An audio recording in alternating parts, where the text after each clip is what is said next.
Adod, nalang ko ikasulti ba katong viral karon ba sa diri sa Cebu ba katong kuan katong dili siya magpatawag og sir ba nang daghan na kay mga komento god mga dod kanang nananaw ko sa mga comment ba daghan kay mga komento kanto ya ano mang kanang kanang daghan kay nagbash niya ba nga wala na mao na kanang di siya magpatawag og sir tungod kay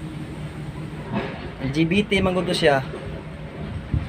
kanang sakop siya sa LGBT ba kunang